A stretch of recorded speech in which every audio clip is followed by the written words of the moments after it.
Camera one. What up? Welcome to your morning drip. I am your host, Ronan Rock.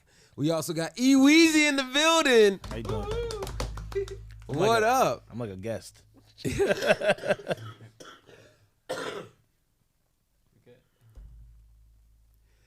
I don't have the. Is this our host, COVID Rock? Wow, the fact that we've how many episodes now and we finally made that reference? Because this is the first time you coughed in the intro. You were like, "What up?" Yeah, I have allergies. They are amazing. Ronagees. Yeah. Yo, what? I mean, get them all out. Man. Everybody got the wrong right now. I mean, I've gotten so many messages when I came back from Boston. Everybody was sick. Not our team, but like people from all the companies and all the homies. They were like, "Did y'all get sick? Did you get sick? Did you get sick?" You know what it is? It's Revenge of the Roan Electric Boogaloo. The thing that gets me about with the new surge of it, no one cares. Now it's like officially like the flu. Yeah. And people are just over it, which, that's what we need to get to. That's what we need to get to? Yeah. Because like it just needs to be a part of life. Because it's not going to go away. Flu hasn't gone away. And I don't know how long we've been trying to cure the common flu, but it's not going to happen because that's what it does. It just mutates and it changes. Yeah, I mean, and it's going to keep evolving like the situation is. Like, it's going to be less and less like you're saying, but it's also going to hopefully be people not being jerks to other people about it anymore. Sure. Like, that's the one thing that I am severely waiting for is just the end of the whole entire like, oh, do you, don't you, oh, you're not doing it the right way, hey, you got to do it this way, you're not doing it that way, which brings me to our first segment of the day, which is going to be fantastic. Bam! People ripping the mask. Yep. I was literally about to, I'll be listening to NPR, I'm an old man. Yeah, we know this. I mean, we both got grays in our beards. Yeah. I just pluck them out because I got enough hairs to figure that out with. So I leave it. Leave it. Yeah. Call it Spicy Wheezy. Yeah. Yeah. So airlines mask mandate. He thought that was really funny. He thought Spicy Wheezy. Long as one person finds me funny, that's the only thing that matters with this. It was funny. Yeah. So the mask mandate got lifted. I think it was last week. Yep. Yeah. Well, you know, taking them in the trash. Yo, dude, it was wild. It was wild. Nope. Shout out to the Etsy commercial. Yeah, dude. I heard about it on the. I guess like one of the pilots got on and was like, "This is the most important announcement I'll ever make in my whole career. The mask mandate has now been lifted." It's like, it was like lifted, but it was like it's not mandatory, but like you should still have it. I like how people treated it, especially in New York, like it was. Like the Knicks finally won a World Series, or not a World Series, but a championship. Like they finally did it, and it's just like I get that you're excited, I get that it's a big deal, but is it that big of a deal to you that you got? Oh my God! It's like when someone claps in a movie and she like goes too crazy with cheering in a movie after the movie's done. No, like just a scene in the movie, like when they revealed the 3 Spider-Man in the new Spider-Man movie, everyone's like, "Oh my God, it's a thing!" Yeah. I'm like, yes, I am thoroughly excited too. Does it need this much of an applause and everything else? Like, maybe not. But yeah, this situation, getting into it. Because I watched Spider-Man, I saw the movie. It was great. I wasn't that excited. Of strictly enforced mask wearing on board U.S. flights with a threat of criminal action against lawbreakers, these passengers are throwing them away with the blessing of cabin crew. We think they're getting out of there. Mask mandate for public transportation. Many airlines and the Transportation Safety Administration have already dropped the policy as well. Pete Montine is at Reagan National Airport for us in Virginia. It's important to mention, though, Pete, that mask mandates are still enforced when you're traveling to countries where they are still enforced, where they're still. I just my thing that I love is just if you read the ticker that down below, it's like, yo, COVID cases explode in Shanghai and all this other stuff. Yeah. I'm just, my thing, like you said it best. Like, it's still evolving, it's still happening. But yes, there is like a certain sigh of relief, and I think it's only because like we've dealt with it so long, and someone's finally just stepped up and like, yo, it's cool. Yeah. It's cool. I don't get the throwing away of the mask, though. I mean, I get the symbology of it, but I don't get the like. I'm like, you might need that. In that moment, I probably still just would have kept it. Yeah. Like maybe I would have. I may have like taken a little bit more time in between bites. You know what I'm saying? Like, you like take a bite, put the mask back up, whatever. Like I might have taken more time in between bites, but I probably still just would have kept it on. Yo, I don't know. I wasn't there, but I guess I also have to assess who's sitting next to me, all that kind of stuff. Which sounds that sounds discriminatory. It ain't discriminatory. That's your health. But exactly, like I might be like, all right, man, hold up. If the person in front of me is, I'm like, okay, I'm gonna keep this on. Yo, like. How are you with traveling in general? Because me with traveling, I travel enough. Like I fly like at least like 2 to 3 times a month, and I'm definitely on the like I have my routines. I have the certain things that I do. I know how to get in and out quickly. Like I know my stuff, but like when the mask thing was going on and I first got back on the plane, yo, this stewardess like was busting my balls and like kept going with it, being like, sir. You need to put the mask. Yeah, you need to put the mask up. Yeah, and I'm just like, I just don't understand. I don't know. How do you deal with it? I just accept it. I mean, it doesn't. I don't even care anymore. Like I just do, and I'm not even like I haven't been a big mask guy for like years. Mm-hmm. But I'm also just like, please just follow the rules so that we don't have to hear about it. Yeah, and that way. That's kind of your personality in general. Yeah, I'm like just follow the rules. Like the rules suck. Yeah. But just follow them. Yeah. And then when you have an opportunity, do whatever it is that you're going to do on your own. And of course, there's like a level of like tolerance. Like I'm not always going to be like, yeah. F the mask mandate. You know what I'm saying? Like, but every once in a while, I'll be like, dog, I'm not wearing a mask. Dude, I feel you. I hate when you get like the relatives or the certain people that you don't see super often, and then you find out what their stance on it is. Mm-hmm. And it's just completely absurd. And they're just like, let me guess. My new favorite thing is when someone's like, they don't like your opinion, and they're just like, oh, so you must listen to Joe Rogan. That's how you feel about this. And I'm just like.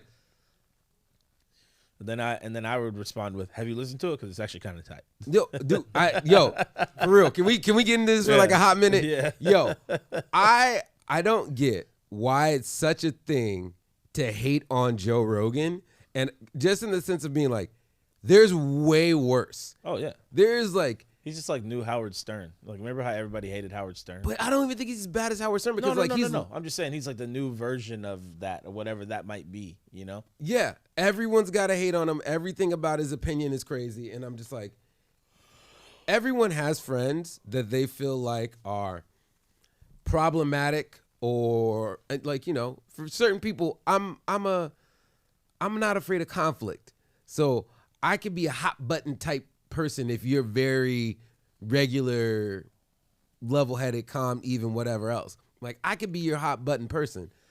But at the same time, I'm not fucking crazy. I'm not like absolutely off the wall, but people treat Joe Rogan like he is like the Antichrist. Yeah. Like he is Hitler. Like he's going to tell you that the frogs are making you gay. Like he's Alex Jones and shit. And I'm like, he's not. Is that a thing? Oh, you don't know about the... No. Oh, okay. Real quick. No. Real No, quick. that's a thing. Yo, Alex Jones frogs. That's all I'm gonna type in.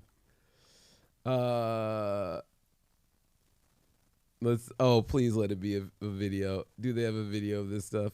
Oh man. All right, so they have the top 5. I'm gonna see if I can find it on YouTube real quick.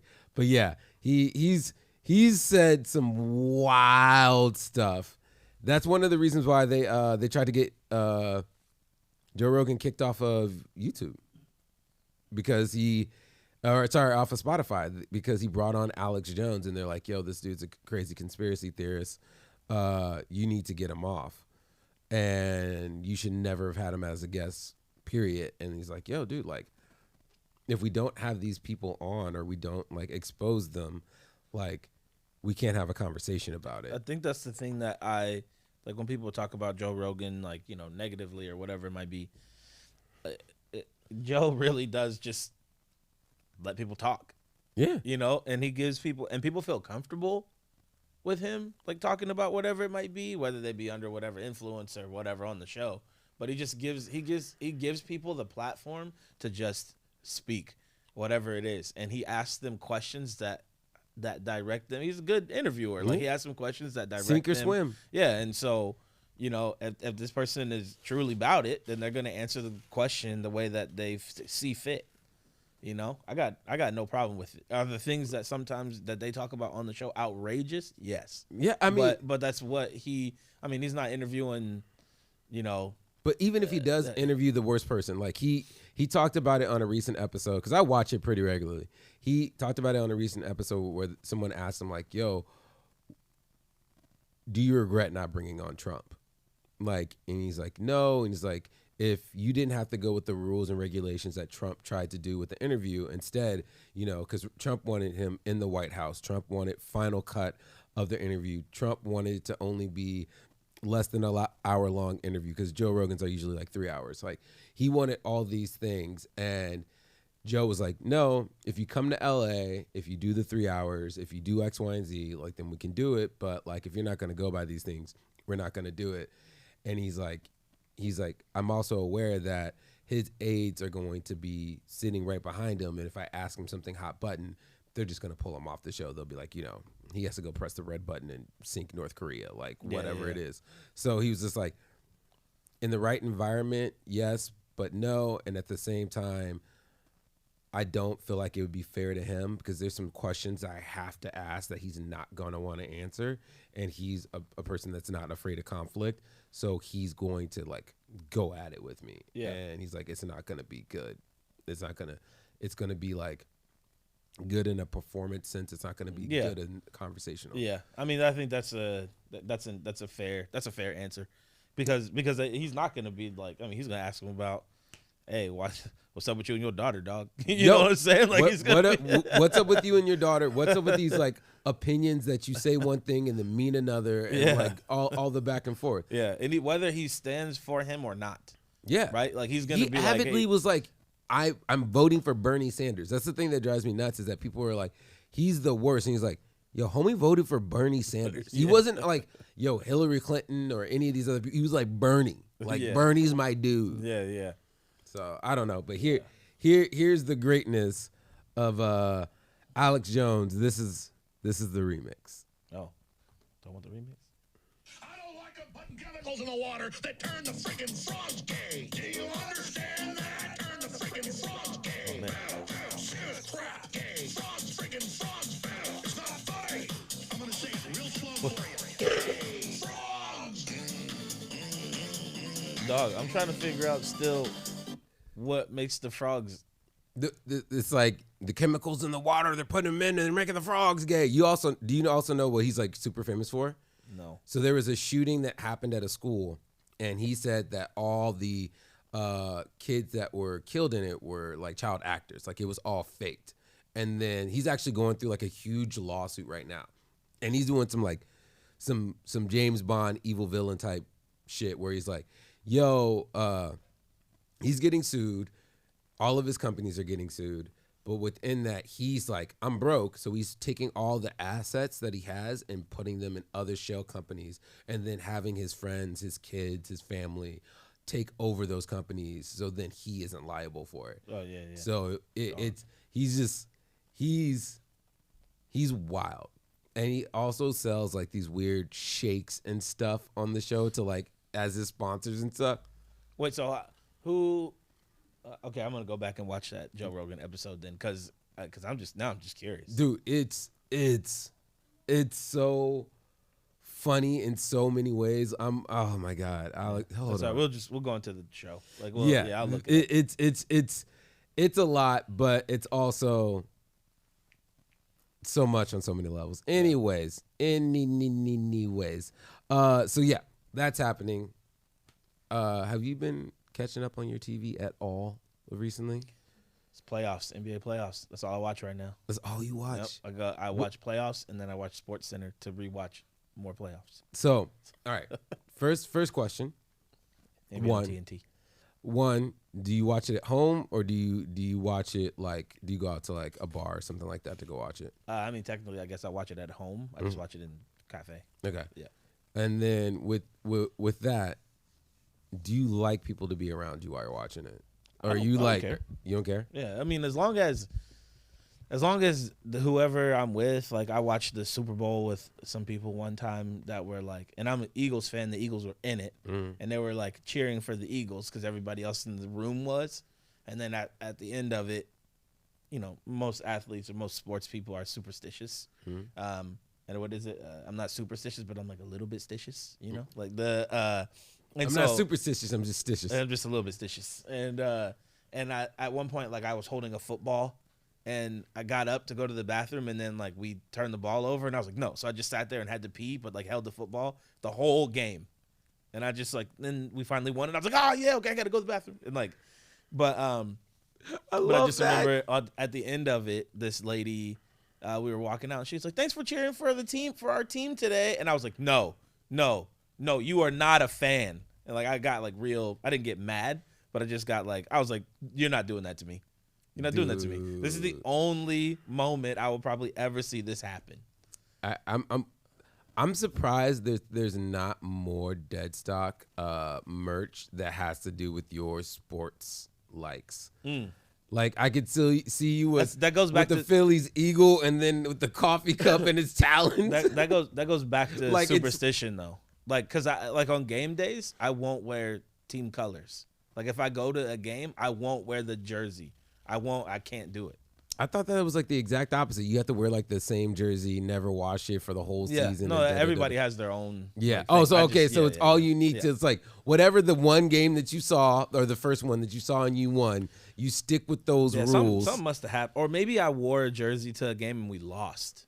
And you're like, I'm never doing that again. Yeah. Something like that. Yeah, I feel like that's probably what happened. I want to know what is that for the Blazers? Like who is jinxing the Blazers and making an injury happen every time? It's like a series of people who like we all have to do the same thing. We have to do the right thing at that moment, and then we will win. All right, being this out has nothing to do with us. Yes, but it has everything to do with us. 100%. Dude, all right. So I used to be crazy, and I'm still to a certain extent am, and I thought because I felt like I couldn't lose, like in the sense of watching a sporting event and I bet on somebody, like they always won. Like the whole entire Bulls run of like while I was alive and aware of it, every time I would watch the games, the Bulls would win. Every time I wouldn't watch the game, the Bulls would lose.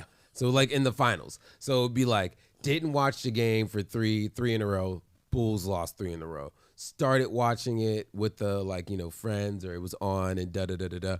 Bulls started winning. This especially happened when the Bulls were going against the Sonics for the series, and it was going back and forth, and I was like, oh, I gotta watch the game where my team's gonna lose. and then it kind of carried over to when I started watching the Super Bowl with friends, and would go over to the house. You would make dumb bets with your friends, and I wouldn't know what team to pick because I didn't really care. And, the Bears wasn't really a thing. Moved from Seattle to Portland. Portland doesn't have a football team. So I would just like pick whatever team by their mascot or whatever. Or if they had a player that I knew about, I'd pick them.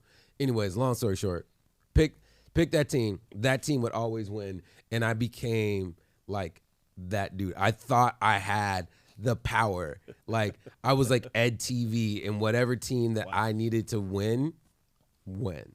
Yeah. And it was just wild. All right, all that to fucking say, out of nowhere, bringing this back to what we were actually talking about, watching TV. Did you hear? Yeah, I have watching TV. Yeah. Have you heard the recent news of New Ted Lasso? Oh. No, 50 Cent saying he is no longer producing Murder is the Case, the whole entire there was Snoop Dogg. And they were doing off the song Murder is the Case They Gave Me for Snoop Dogg. 50 Cent was going to make a movie or a TV show about it. Sorry, a documentary. I don't know what I'm talking about. I also don't know why it turned like this. But yeah. So Murder Was the Case is no longer in production at Stars. I gave them the alley-oop. They dropped the damn ball. Anyways, I hope Snoop gets to tell the story. Words from 50 Cent. 50 Cent has been like killing the TV game. Yeah. And 50 Cent and Snoop Dogg on a production sounds amazing. Also sounds like it might be Vin Diesel and The Rock situation at any moment, because they both have personalities that neither one of those men are backing down.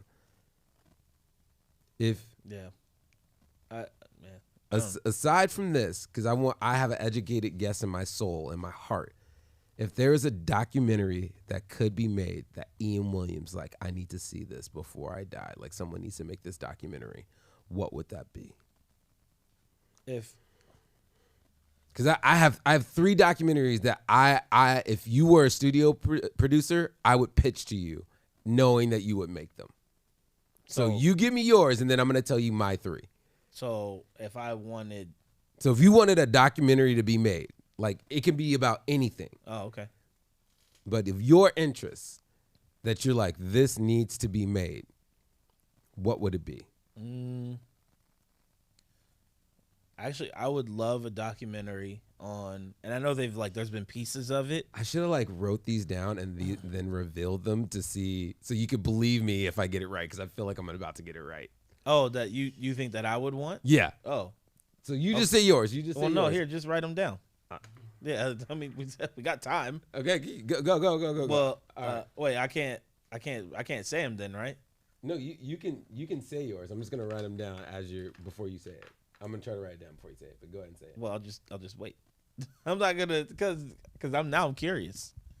Don't I feel be like mad on how I spell this. I feel like yours would it's ALLEN, but I feel like yours would be something about.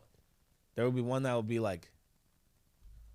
Did you? Oh, you can see it. No, I can't see yours. No, I'm saying. Oh, go ahead. Yeah. I'm thinking what I think yours would be. Oh, what was the other? Like yours would be something about Dilla.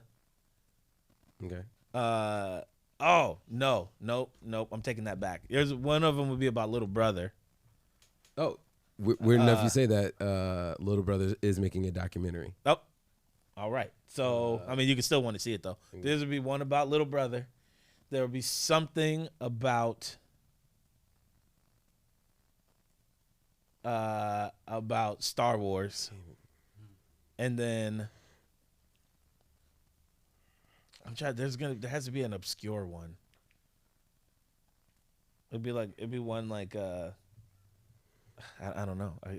There has to be some obscure one that you would want to, or I would be like, oh. All right. I'm gonna say this, and it's gonna be weird as hell. If I had to today make one, I would want one made about Nelson Mandela, and the only reason I want it is because I want Morgan Freeman to play Nelson Mandela. Oh my gosh. But that's not a documentary. Yeah, yes, I want a documentary about. I want the like how they did all the stories about. That's not a documentary. He wouldn't play him. Why wouldn't he play Nelson Mandela? A documentary is like an account. Like they would go back. No, I'm saying like how they did the Ali movie. Oh, Will yeah, Smith. Okay. I'm yeah. saying like one of those type Okay, of. got It it. could be Got it. just a regular documentary, but Got it. so I would want that. I would also take the story of the Roots. That's a good one. That'd be a really good one. Because Philly in the house. And then if I had one last one, and I could get it, I wouldn't want it made because I know he would die. I would take a Stevie Wonder documentary. I want to know about Stevie's life. I do too, actually. Like, Yeah. I think that'd be really good. And I would only put a second place to this, and this isn't just because they both play piano, but I would also take one about Elton John. I feel like Elton John's like story is like fucking nuts. Yeah. Like for you to be like was it knighted? Mm-hmm. Yeah. You Dude, gotta do some stuff. He was gay when it was not okay to be gay. Yeah. Like, and Could that be the could that be the title? He was gay when it was not okay. But they made a documentary about Elton John, right? It's a film. Who did? They made a film about Elton John. I mean, there has to be. there's some, probably but something, yeah. but I don't want a Sundance film. I want like major Like, I want Hollywood Elton- I where they have Elton to get speaking. where they have to get the girl that played. They have to get Margot Robbie in there somehow. They're like, who could Margot play? They gotta start tapping all the people who are like when you see those commercials and it's like super star studded. You're like, Yeah. is this actually even a good movie? Did you Or did see? you just only show me just photos of these people? I know you're not gonna know who this dude is, but they recently did the Pamela Anderson and Tommy Lee documentary, I heard about it. and they got the dude that plays the Winter Soldier from Captain America. I can't remember the fucking dude's name. He is a spot on If you pulled it, up, Tommy I- Lee. All right, might- I guess I might do know have it. those powers. Okay. Of course there would be. Well, it's funny. Like there would be an Allen Iverson one, but I don't know what version of it would be. I know that. I know you put that. Duh. Everybody would know that. If anybody, because Didn't guess that? The thing that would get me about the Iverson one though is like there's been a series of really good.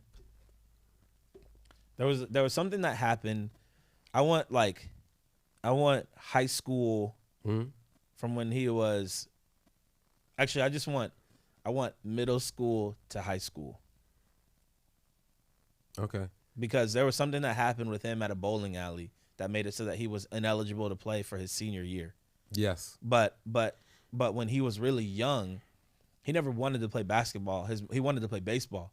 He played baseball and football, and his mom put him in basketball because she needed something for him to do after school, and baseball and football were done.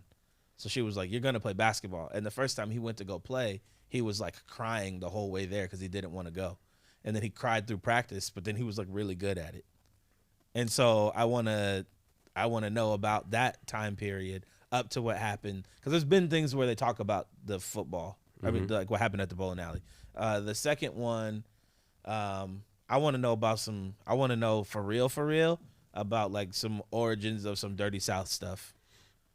And then man, That would have been my number 2, but it was more so ATL. okay, yeah. Yeah. But I feel like I know not all of it, but I feel like I know a lot about Atlanta, and I had like a unique experience there where I got to learn a lot in one chunk of time about the music history there. And then so I would more like Houston and like Memphis. I feel like if you were to have your own Dave Chappelle block party, it would be in Atlanta. It would probably be in Houston.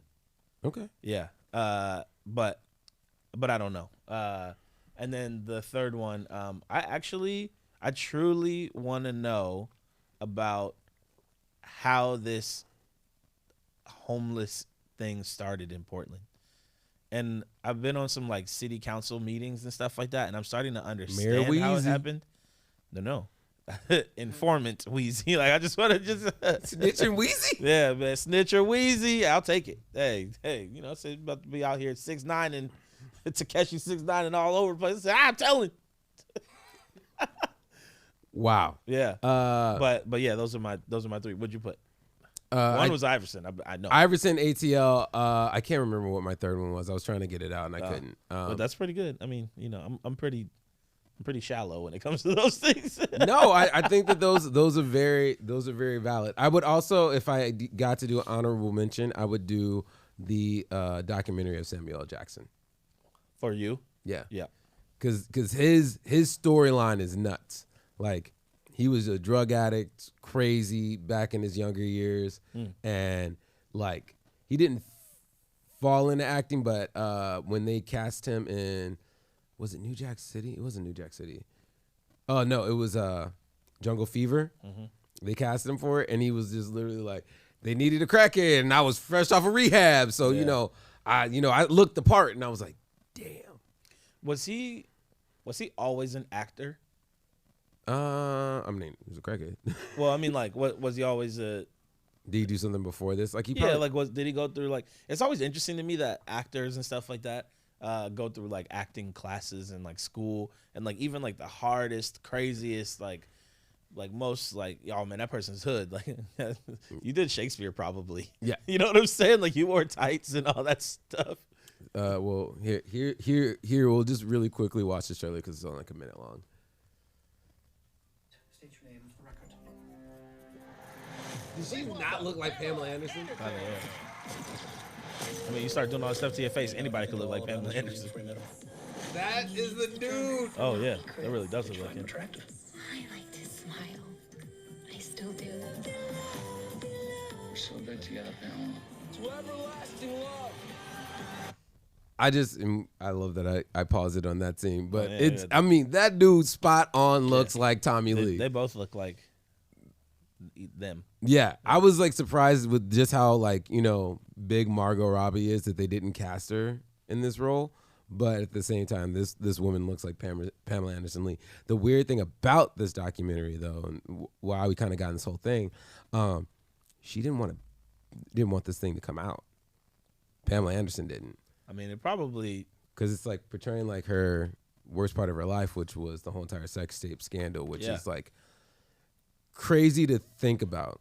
Like, yeah, that would be on. I think because Tommy Lee is gonna, like, whatever happens there would be the, like, oh man, that dude was crazy, but like, oh, he had a good time, but like oftentimes women don't get the good side of whatever that thing is, because now she's gonna look bad again. yeah, and it was kind of not that fair. that era into now. So it's weird how fame works, in the sense that you just have to become notable in some kind of way, and then market it right afterwards. Like, if you can ride the wave long enough, you get cemented in history within it. So in her case, she was on Baywatch. She was already prominent, already out there. She was one of the first ever celebrity sex tapes that we got. And then afterwards, it became like almost a roadmap to fame. Like, hey, you got to be slightly notable, of substance to the world at large, aka Paris Hilton. Have this sex tape come out, blows you up. Someone starts making a reality show about your life, and then we get the Kim Kardashians and all that. But then you have also celebrities that have sex tapes that never became super famous for it, or like super, like, almost destroyed their career, like in the sense of the girl from the Hunger Games. I can't remember her name. Do you guys remember? Jennifer Aniston, or not? Jennifer. It's Jennifer Lawrence. Yeah, I think Jennifer Lawrence. Yeah, where it was like a huge detrimental thing for her, that like, and hers wasn't a sex tape. It was just like selfies that were like put out there. But it's weird how that sense of fame and notoriety can like mess with you, but also propel you. Like, and I don't know if you recently saw Kim Kardashian like was crying on TV once again because her kid was like downloading some app, and it was like a new Kim Kardashian game, like Fortnite type thing. Okay. And the kid downloaded it, and it was just like a thing that directly went to her sex tape. Oh, what? And then she was just like, yo, this is never gonna go away. Like, how is this still? Yeah. And I was just like, at a certain extent, I was just like, you can't be. And then I was like, oh man, I'm a horrible person for even thinking that way. Like, yes, this propelled you into fame, into infamy, but at the same time, like, That sucks. yeah, like it's always going to tie back. Like, she is one of the richest and probably one of the most powerful women in the world. She is the Oprah of this generation. And it all ties back to that tape. Yeah, that does suck. That would really suck. Yeah, so I don't know. It's crazy to me. The thinking of documentary fame, notoriety, how that all comes about, how your story is told, and how it's like looked at later on. Like, I can imagine a story just about this block, and like the narrative of it, and how it can be skewed from so many different lenses. Yeah. Like, I think even from mine to yours would be completely different. Mm-hmm. So yeah, no, it's true. Very true. So, speaking of, if you had your own festival in ATL, what is your favorite festival that happens around the world right now? Or what's your favorite festival? Have you been to a festival? Nope. Never been to a festival? No, I want to. Well, if we were, I think this is the one we would go to. LL Cool J announces the return of Rock the Bells Festival with Ice Cube, Rick Ross, Lil' Kim, and more. The last iteration of Rock the Bells Festival, roughly a decade ago, then essentially disappeared. There was a reason for that. Hip-hop legend and Hall of Famer LL Cool J would file a lawsuit against its original owners and because of a song, The Radio, in 1985, single, and then he would win that lawsuit in 2019. Yeah. So now LL Cool J is back with Rock the Bells Festival as a day-long celebration of hip-hop culture taking place on August 6th in New York, Forest Hills Stadium. Yeah. Some of the performances that they're saying that are on there, DJ Z-Trip, Ice Cube, Rick Ross, Lil' Kim, The Diplomats, Fat Joe, Remy Ma, Jada Kiss, Scarface, Trina. Okay, now I'm going. Yo, Queen of the South. No, Trina. Nori, Diggle Plants, and more. Yeah. Yeah, you see your boy DJ Mr. C's down there. You better tell him. Yo, Mr. C. Ask him if you could get on the ones and the twos and maybe the threes and the fours. Dude, I love every New York DJ that I mess with or I know that's like of prominence. They don't refer to me as Ronan Rock. They say DJ Ronan, and it just sounds so weird in the way that they say it. Why? I don't know. It's just like, yo, it's my man DJ Ronan, and I'm like, huh? It almost sounds like they're saying. It doesn't even sound like it's DJ Ronan. It feels like it's saying, it's DJ the Ronan. Oh, I thought that's how it feels when they say it. I thought you meant it more like your first name is DJ. Essentially, yeah. You're like DJ. Ah, yes, DJ Ronan. Like they would just they could drop the Ronan off and just call you DJ. Yes. Nah, man. Like, so yeah, Rock the Bells Festival coming back. I went to Rock the Bells out here years ago, out in the Gorge. P.S. The Gorge is beautiful. Mm-hmm. Oregon is beautiful. Oregon is beautiful. Yeah. Went to the Gorge, saw this show, was amazing. They had Tribe Called Quest and Little Brother and Murs. That's all I can remember from the lineup. I'm sure there was other dope things. Oh, De La was there too. Shoot, that sounds great. It was. When was that? Once again, this was years ago. But it was also like a thing that like driving out to the Gorge is like a trip. Yeah, but it's like part of the experience. Like, you know, if you were going to go to the festival, like you fly into L.A., but then you like drive to Coachella. Yeah, but that's the thing is like at least with Coachella and stuff, if you plan it well enough in advance, you can get like hotels and stuff. Going out to the Gorge is nothing like that. Yeah. But I think the Gorge is supposed to be more like camping, car camping, or you know, bring like your trailer, whatever. No, we definitely got out of that concert like close to 12 o'clock and had to drive back, and so you're like getting back home to Portland like at 3 a.m. Got to start camping, man. Got to start camping. Jonah, tell him start camping. Yeah, you gotta start camping. See? Hey, all right, Jonah. I I haven't said anything about you yet, but I want to say so many stereotypical racist things about you and your experience and upbringing. So I'm going to not say any of those, and I'm just going to stay with you can go camping because you are of the earth. I'm not going to go camping because I'm a diabetic piece of shit. No, that doesn't mean that you can't go camping. Dude, Tell me about all the times where you don't eat a meal. You can make it camping. It doesn't. It's not about not eating a meal. It's about the meals that. All right, this is my thing. I've just seen enough horror movies I've seen enough horror movies. Okay. And you know what? I blame Hollywood for the condition of black people not going out and being more adventurous with stuff.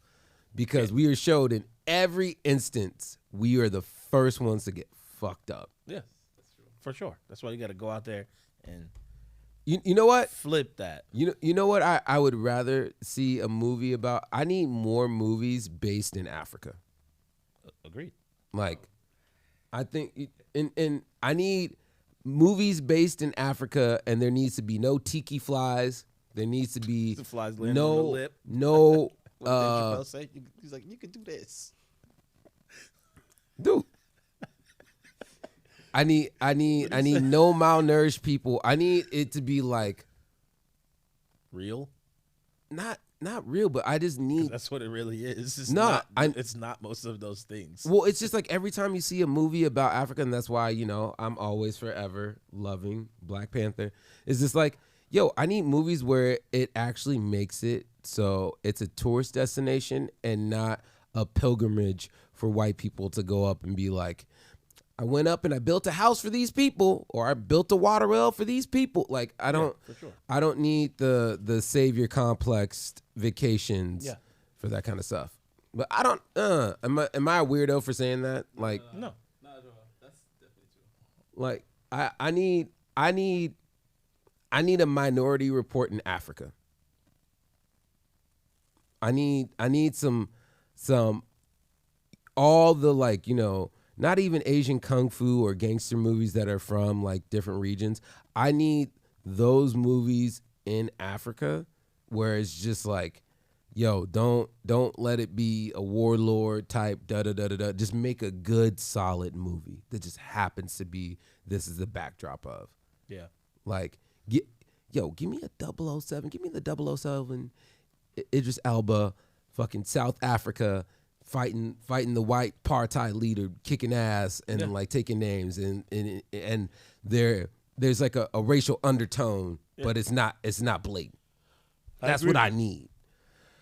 Anyways, if you had your festival list, what would it be? Who would be on your festival list? Well, chapters like Ebeth and them were working on that show, that Lovers and Friends one. That was like that was it. that was like Slim Thug, Paul Wall, Juicy J, 2 Chainz. Like it was a. It was I solid. think Jacquees was also supposed to be coming. Mm-hmm. I think Ice Cube was supposed to be like that. Ice Cube didn't make really much sense in that, but Ice Cube didn't make sense, but I would have accepted it. yeah. And then he would have done some we be clubbing, and I would have been super happy about it. And hopefully he would have talked about Big 3, which is his basketball league. Okay. And then it would have been. I feel like Ice Cube was almost like the orchestrator of the thing, I feel not so much he's like the uncle, like Uncle Ice. I feel like Ice Cube is the missing character in Any Given Sunday. I feel like Ice Cube needs to play Marshawn Lynch in a movie. He could also do that. Like, Ice Cube is just, I just feel like, just in general, he's more of a football person than a basketball person. I get, Yeah, just in looks. Yeah. I agree. So, But anyways. yeah, that's what.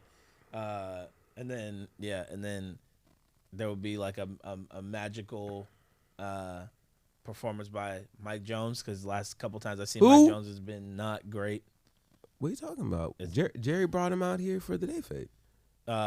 I was there for that, Okay. and it was okay. He always does new stuff. I'm like, dog, don't do the new stuff, Yo, dude, he needs to get album sales. man. The album sales. Just get on the old one, or maybe I don't know. Maybe he has That's like a like bad me- contract, or I don't know. But like the new stuff just doesn't like if he did He'll the do old his stuff, old stuff when you bring back Barry J. Blige. Deal. That's all I got to do is bring a drink back, start carrying orange juice. Like Yep. that's it. Like but I don't understand. I understand, but I also don't understand. Like when you're out there, people are gonna be. Do you want people to be excited, or do you want people to be like, all right? Not just, You just trying to tell get them back people then they didn't excited know for me. your new music. You're trying to get that new banger out. Like, It's not a banger though. That's the problem. They're not. These joints are not. You think he sets out to not make a banger? No, I don't think anybody ever sets out to not make something that doesn't hit. But that's what I'm saying. So to him, he's coming out here thinking that he's swinging for the fences. No, he's lying. He knows better. When he records it, there's no way that he records that and says this is gonna be it. There's no way. Dude, I don't know. Sometimes you just get in your headspace as creating stuff and then don't realize what resonates with people. Yeah. No, that's true. I mean, that's like who was Nelly against in that versus? Was it Luda? I don't know. I think it was Ludacris. And I remember like Nelly started playing like he started to get more drunk. And then he started playing like deep cuts of like Nelly stuff that he was like, y'all don't know nothing about this. This was my best album. This is my best record. And everybody and like Luda was like, oh, okay, all right. Well, I'm gonna go ahead and play this. And it's like I'm coming for that #1 spot. And everybody's like, whoa. But Nelly just started playing stuff that didn't resonate with the people. Yeah. You know? Like if you went and found the track list, you know, you'd be like, wait, what song is that? Dude. Nelly also was that the list right there? Is this the list? Yeah, this is not He started playing like that country stuff. Yo, because he waited way too long. Yeah. Bringing this stuff in. Yeah. Because how I always feel like what you should do. All right. So this will be Ronin Rock segment of DJing and tribute night etiquette. You start out when you're doing this, you give them either a big song to catch their attention. You throw some little smokies, as I would call them, in there. Throw some little smokies in there, just probably right to this range where it's like the true like real fans are like, yo, I can't believe he's already playing this. This is my song. Yeah. Yep. Then you go back into the bangers, give them like a good 2 to 3 like hard hitting ones. Give them at least 2 slow songs that are like clinchers that people love but aren't the bangers. Yeah. And then you can go back into the last bit of whatever bangers you got again. Yeah. Like, you know, whatever you got left over, and then you hit them with the go home songs. Yeah. They're like it. My favorite example of this is when we just did Drake night this weekend. Usually one of the last songs I play is either Hell Yeah Fucking Right, because it's like one of those chanting songs. It's like hell yeah, like that, or I do Just Hold On, We're Going Home. And I think that those are like my 2, like, this isn't the biggest song, but this is gonna, if you have feelings about this artist's music, you go home to. How do you feel about that? No, I agree with you. I think that makes a lot of sense. Instead of like you gonna end with lovers and like how you gonna end with Dilemma? I love you, Nelly. I need you. Like you can't end with that. Just like but like you can end with lovers and friends. Like, hey man, somebody go home. You know what I'm saying? Like I don't know. I'm not too mad with Dilemma ending it, but not after. Hot in Here? Yeah. Hot in Here needs to be up here. Yes, it definitely does. Hot in Here needs to be up here. I would say. I forgot about Pimp Juice. What a great song. Like, you know I feel for my Pimp Juice. I feel like Tip Drill needs to go down here. Yes. I feel like Country Grammar needs to go more towards the top. For it needs sure. to be one of the Country Grammar or like Air Force Ones needed to start it. See, that's what I'm saying. Yeah. Country Grammar is like one of your first biggest songs. Yeah. So if you're gonna be like, all right, if we were doing this list with Kanye West, and it was like, I'm gonna start off the night, I'm like, yo, how y'all people doing? Y'all ready to hear Yeezy? Y'all real Kanye fans? Well, let's see if you real Kanye fans. And then either I'm gonna drop Through the Wire, which I'm probably not gonna start with, but I'm probably gonna be like, she takes my money, because everybody's gonna go fucking nuts and be like, yo, I can't believe. Like maybe something off of Graduation that's big and triumphant sounding. Yeah, I mean, I think I'm not starting with.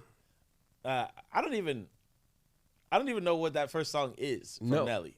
I don't either. Yeah. I really, like you're gonna play it, and I'll probably be like, oh okay, but like.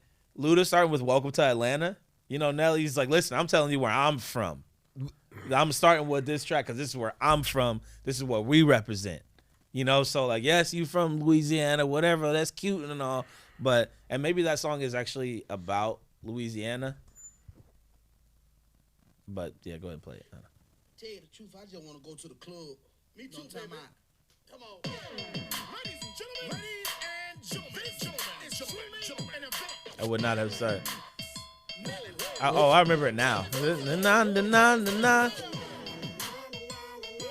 Yeah, I remember now. I wouldn't have picked this. Oh, I would have started it. I would have said, hey, you want to know about me? I would have said, hot shit. yeah, exactly. Ooh. yeah. That's what I would have. And you know what I would have done? I would have just hold that ooh, like I would have looped it and just made it hold on for super long, just like back in the day when everybody did the T-Pain songs, like then put your hands up. And just like sit there and just like wait for the applause and hear everybody like, going crazy and everything else. And then they say, and they stay there, hey, and they say, hey. That's what I would have done. I would have been hot shit. Yeah. Ooh,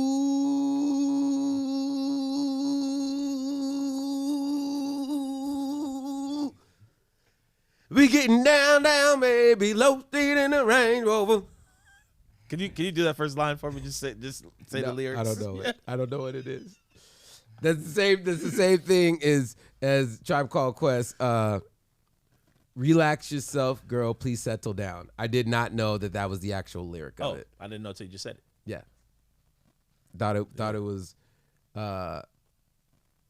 reformat the world. Yeah. Reformat the world. Please save the DOS. What is a floppy disk? I don't know. I don't know what. I didn't know what it was. Said, put your floppy disk in. Reformat the disk. Yeah. Reload the DOS. Yeah. So, anyways, yes. Nelly, Hot Mess. This is. I don't even know how we got there, but that was you making your festival list. Oh yeah. And then you dropped the. It was something like it was something about like. I just only want to hear like one or two songs from Ice Cube. Yo, I want to hear that. Ding, ding, ding, ding, ding, ding. Yay. You can do it. Put your back into it. That's what I want to hear. Dude, that was a really good Ice Cube. Yep. Yeah. I kind of look like him. That's why I got to do it. Yeah. Now I'm like, yo, dude, they cast the wrong person in that for the me, bro. Not his son. They should have me. Yo, dude, if we did Straight Outta NWA Compton too. Yeah, he called me. I mean, I might have to lose 70, 80 pounds, but I could do a Snoop Dogg. I don't know. I just don't know if any West Coast rapper with dreads. I guess I could be Exhibit. Oh man, I was trying to put Exhibit on like a GIF the other day. Yeah, when for the car show stuff, I was trying to do like a put Exhibit on there where he was like popping the collar or like handing somebody keys. Can we? Oh man, you know how amazing that'd be if they did the car show thing and then we had like a day party of it and then had Exhibit come out. That'd be great.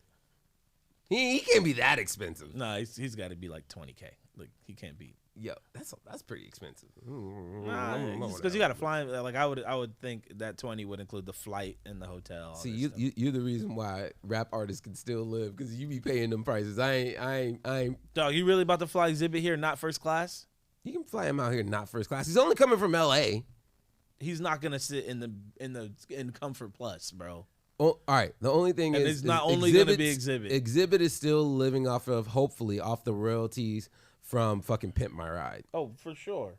Like that's an MTV 14, Ocho exclusive. Referencing Dodgeball. ESPN 8, the Ocho.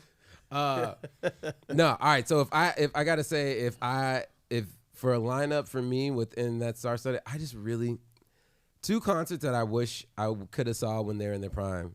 Dr. Dre, like any of his albums at any point. I would take The Chronic back in the day. I would take Dre 2000. Like I would either one I would take. And the second I would say to that is Lil Wayne. Lil Wayne I wish I would have gone any point like would have been wild. Did you go to Drake vs. Wayne? The concert? Yeah. No. Oh, that probably would have been tight. It was at like the Sleep Train Amphitheater. That's Yeah. a horrible amphitheater name. Yeah, no, you know what one I'm talking about though, right? No. The one that's in like Ridgefield. Not a clue. Didn't know. I literally thought you were joking. I Oh didn't think no, that was a real name. no. It's like in Ridgefield, Well, and it's just like an amphitheater, but Sleep Train, like the mattress company, yeah. bought it. So Yeah, you it's can called buy it in the name of anything. Yeah, We yeah. could- So yo, dude, can you imagine if we could raise $1 million and name oh, you got the more than a million. well, no, for the name of a sports arena? It's not. I mean, it's expensive. It's crazy, but like, it's not as crazy as you would think. It's like a couple $1 million, and then I don't know. I think it's more than that I because I think more comes with it. Like, I don't think you just only get to name it because your name stays on it. Royalties stay on it throughout.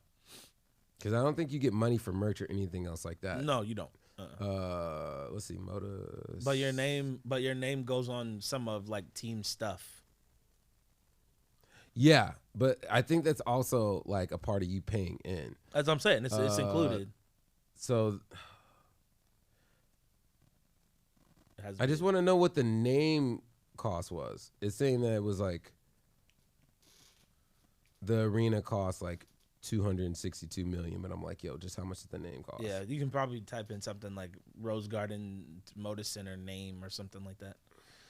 But yeah, I don't know. I would love to see a lot of those. I'm trying to think of which. I would love to have. I need some ladies on this tour. I would love to have. Oh, you know who? I saw Keisha Cole Okay. live once, and Okay. like during one of those Kanye concerts. Premium. My man's mad about something. Yeah, Keisha Cole, fantastic. I wish I would have gone to one of the what was the Beyonce, the Homecoming? Oh I yeah, wish I would've hands gone. down. That's I wish the I one would for have me. gone. Yeah, Because the Carter's album is a sleeper. Yeah, I wish I would have gone because she really, I felt like she definitely tapped into some home stuff. Yo, 4.2 million. 4.2 million. Yeah. Oh. Annually. An exact figure hasn't been put in on the deal yet, but Sports Illustrated is somewhere in the neighborhood of 4.2 million a year. Oh yeah, annual. Okay, yeah. I mean, can we just get it for the Blazers season? No, you have to rebadge everything in the arena. That would. Let's I get- bet you that let's- doesn't even include that cost of like badging everything. You know how like when you look at a magazine, there's like the U.S. costs and then there's the Canadian costs. Can we get the white person and then the black community costs? Oh yeah. Because Like, like are we the Canadian cost? Because that would be more. we're whatever the lesser cost is. Because I remember when the Canadian cost used to be more, then it was less for a while because the dollar like tanked and then it went back up again. Anyways, yo, dude, why were we also called the Rose Garden? I understand it was probably for the literal Rose Garden, but there was like no buying out of the franchise before then. That's crazy. I think it was to honor the city, with the city of roses. Yeah, I get that. I'm just surprised that there wasn't like something beforehand that didn't buy and take into it. No. I'm just trying to figure out. Like, I want the E from the Rose Garden. There, the R is in like the restaurant across the street. Oh, I think I know somebody who has another letter. what? Yeah, from when they took the Rose Garden sign down. Okay, Yeah, I just want one of the letters. dude, that whole entire area and building is getting way better. Even the concerts that they're starting to bring in there are way better. They've been trying to make it better. You know what I'm saying? Hey, city of Portland, I know you've been trying to revitalize the garden and that whole the Rose Quarter. Keep trying. You know what I'm saying? We still out here. We still would love to show love in that zone. Yeah, You know, they tried to turn that area into like retail. But it's just going to be really difficult to sustain when you're outside of event season or events. There's nothing like the restaurant that they have there. Yeah, the restaurant's always cracking during a game. yeah. You know, like if they turned any of that into like consumer facing retail where you didn't have to go inside, it'd be a completely different game. But the no pun intended. But the I think that it's just there's certain infrastructure that isn't in Portland that needs to be in Portland for things to succeed like that. Like besides the numbers, radio out here for like making contact for listeners for events isn't great. Like, say it again. What do you mean? So like in the sense of like a radio station putting on a festival out here isn't a thing. Pickathon isn't brought to you by X-Ray or brought to you by 107.5 or whatever else. There isn't a lot of things along those lines, and just the infrastructure of music in Portland is very weird and not together. Like, we have dope stuff that comes through, but so many times people don't know about it. Like Robert Glass was here with the Numbers. There's been other artists that have come through that people are like, yo, that person was here? Yeah. Like even Dave Chappelle being here this last week. You wouldn't have known it. I forgot. Yeah.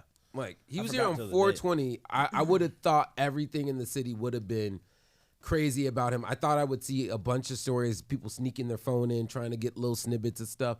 Like, none of that. I didn't see barely anything, at least on my timeline, about that kind of stuff. And it's weird. Like, Portland is a city of hidden gems or secret spots. Mm-hmm.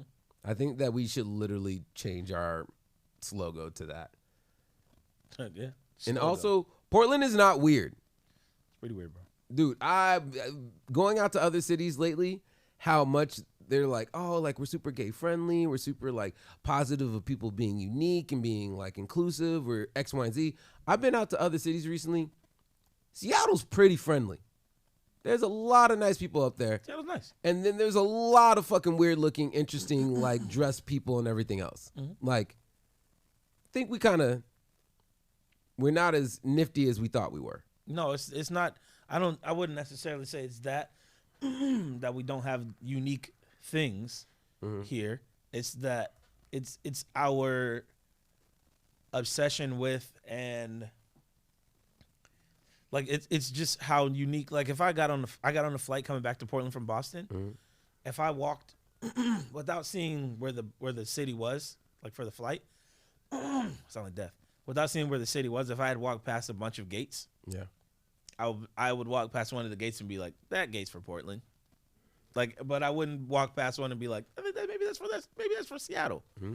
You know, like you see a bunch of people who are having arguments with their children on the phone about whatever it might be, about telling them telling their children not to curse at them, and then people talking about dietary restrictions, and then like somebody who is like in a yoga pose, like at the gate, just sitting there, and then couple black people, maybe one or two who are like, man, I'm about to go just check it out, see what it's talking about. Like I would walk past the gate and be like, when I got to the gate and our flight was delayed 3 hours, and I was like, but it didn't have a gate assignment yet. So we're all just kind of like hovering, like I think we're supposed to be in this area, and then I just was sitting there and I was like, oh, I'm supposed to be over there, and then I got over there and it was like Portland. I would say the three things you would see at a gate for Portland. You're gonna see at least one white person, namely a woman with dreads. Yep. That's who was arguing on the phone. Got it. They also might be wearing Patagonia. Maybe not, but there is going to be some Patagonia somewhere within there. You're definitely going to at least see one, best way to describe it, dressed down hype beast. Yep. I would also say that you would also see at least one overly zealous Timbers fan. Yeah, especially if it's an Alaska flight, because when you wear your Timbers jersey, you get on first. And last but not least, you'll see at least one mixed race couple, definitely the guy being black. Yeah. That's how you know it's a Portland flight. It's a Portland flight. Yeah. You'd see a like one of those overpacked like hiking hiking bags. Yeah. Yeah. Like, man, how do you even how's that a carry-on? Yo, that's not even how. That doesn't fit in anything. Yeah.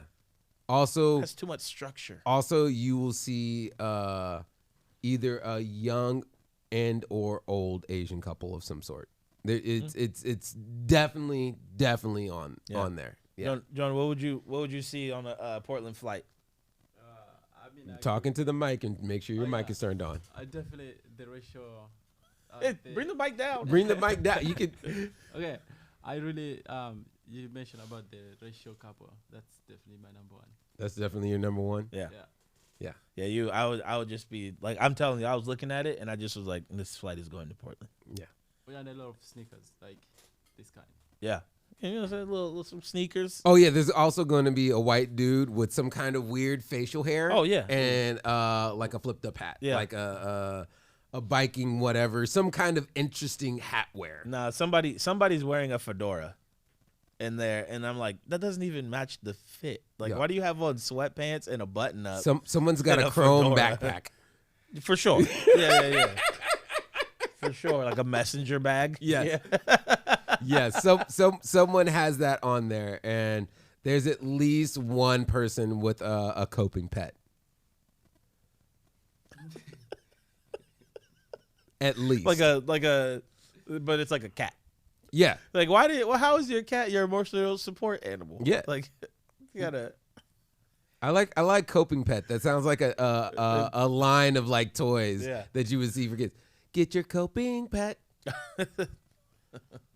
Next time you're on a flight, don't get nervous, kids, Get a coping pet. because little blue's coming with you. Coping pet. It's like a rat. and then the rat. No, it's a nutrient No, because the it's rat- Portland. No, because the rat gets free, and then everybody on the plane is like, "Oh no, I'm gonna get rabies." and then somebody will have outrageous facts about rabies. You're like, why do you know that? Yo. Why do you know that? Also, if I could have Portland. a random non-pet pet, like a non-traditional pet, chinchilla, hands down. I knew somebody who had like a not a mole rat, but something like that, and they kept it in a room that had like sand and stuff in it. Like the pet had its own, like, so you open the door and it was like the heat lamps were on and it was just like running around in the Looks room. like a little terrarium in Yeah, like yes, a whole entire room. Exactly. I remember that. I was a kid too. I remember that and being like, what? Yeah, that's called white people. Man. Can you Like imagine a person of the culture doing that, having a whole ass room growing up, being like, no. Wasting a room?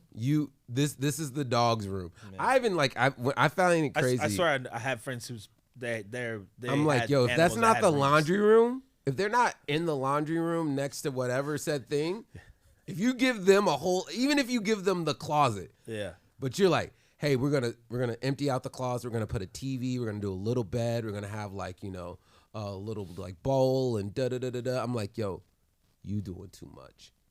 You doing way too much. Even people that I'm like, if you have more than 4 outfits for your pet, you're doing way too fucking much. And 4. I'm saying like, yo, you could have like a little. I'm saying like, hey, if you have a dog and you have a little jacket for him, Okay. I get that. Hey, if your dog has sensitive pads because of its breed, That's not an outfit. but that's what I'm saying. Like you have the jacket and the thing. That's one. You're allowed to maybe have 2 of those just in case one gets dirty and the same day, the next day, you don't want to deal with it. Cool. But if you're like, no, I got the little vest, I got the Star Wars outfit, I got 2 sweaters, Maybe one Halloween. Yeah, Like, and I'll give you like one. that's what I'm holiday saying. Like item. if you have Yeah. up to 4, Yeah. you okay. Yeah. You got more than 4, you got a problem. Yeah. No, thank you. Yeah. Anyways, why I have it. speaking of none of what we just talked about, did you hear about this? So just recently, the 2018 video of the one and only DaBaby shooting a man in Walmart has gone out. It's been released, and it's kind of wild. All right, let me see if I can get this for you real quick. You gotta unmute it right there. No. Want from me? $13,000 a month. What more do you want from me? I love that. The Tyrese. That was Tyrese. Yeah, that was Tyrese talking about me because he lost. He said he's already lost like $30 million worth of deals because of that video being released. I want to see the video. I don't think we should show him because the baby shooting. Did the guy die? Did he die? Look, we can find out, baby. Well, you just said we can find out, baby.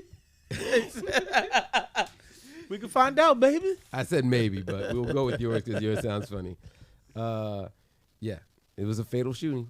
Security video of the fatal shooting raises questions about self-defense claim. Oh, nah. If he shot the person and he's dead, I'm not gonna watch that. But That's what I'm trying to say. man, no, I thought it was Baby on baby. man. No, I don't want to see that. But Mhm. but yeah, I don't know. I mean, if he shot for what reason? I guess if it was like actual self-defense, like this I person think was that's the thing trying is like to- it was a self-defense claim that made sense at the time, and now they're like looking at it. They're like, Oh. I mean, it is what it is. I have feelings about it either way. Oops. But moving on from there, I'm not going to play it. I just want to mention it because it just sounds like the most Megan Thee Stallion thing. Last weekend, Megan Thee Stallion came out with Plan B single. I just love that. If they did a whole campaign for this, might be the dopest thing. Hey, you had a hot girl summer? Make sure to take care of yourself. No, man. Plan B. Sponsored by Plan B. What if it has? I mean, it'll be interesting to hear. Now I'm gonna go listen to it. One, because I love Megan Thee Stallion anyway. Fire. But I just want to hear like what the song is supposed to be about. Because what if it was like my original plan was to do this, but instead I'm gonna do that. Oh yeah, play it. In a nigga, bitch, I'ma die independent. If you was wondering, yeah, boy, I'm still that bitch. I had to block you, but you still gotta watch this shit. Cause who the fuck rocket like me? No bra, tight tee, slick back, ponytail, feeling like I'm iced tea. You know I suck it good, real hood, when you wake up. You know her head weak if she ain't fucking up her makeup. Damn, I can't believe I used to let you fuck me. I'd rather be in jail before I'm broke. Hey, look, ladies, love yourself, cause this shit could get ugly. That's what. Sometimes when I hear Megan, and correct me if I'm wrong on this, I just get Little Kim vibes, especially like from this song. Yeah.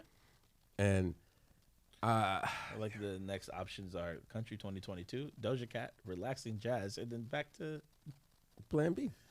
Yeah. I just, I have much love for Megan. I just, once again, I think that after the WAP and, Savage and all these other songs that she had out, Hot Girl Summer, Plan B, sponsored by Tour. Sounds amazing. Like, hey, man, get your money. yo, get your money. All right. Another stuff that we have to say. I don't know if you saw you saw this clip. Just died in a helicopter crash, and I was just watching the night before when LeBron passed him up. I was like, "Y'all bullshit. It's a hoax. Stop it." And Shoney called me crying, and I said, "Hold on, let me verify it." And I called my guy from the sheriff office. He said it was true. I start crying, and I'm like, "God damn it! I didn't even holler at him." Last time, we did the sit down. Everybody was waiting for. That's the last time I hollered. Like I didn't get the number. I didn't text him. I didn't holler him, and that still haunts me. All the shit we went through, we could have shook hands and put that aside because people think it was worse than it was. It's just two brothers going at it, two guys with difference of opinion. I always tell people after my first championship, when I go like this, it's 1 million in the arena. Who jumps in my arms first? Kobe. So we hate each other. How you have that moment? He said, "Yo, man." Yeah. I just thought real moment, especially in light of like some things going on in the world recently. DJ K-Slay passing, and I feel like we're about to have another one of those 2016 years where it's going to be like a bunch of people that we love and shit are going to be gone. I'm just like putting it out there. Just drop the shit. Just, give a homie a hug, give him a love, give him respect. And just maybe take a second. Just want to throw that out there. Yeah. I don't know why I pulled the mic away. Yeah, I like don't need that. it. Yeah, it's like, oh, great. Well, thanks, guys. This has been your morning drip. Yo, man, Kobe just Shut up. All right. I don't know. It's not. Yes. All right. There it is. So I don't know if you heard about this. I'm gonna say, just chill out within saying this. I just want this real quick.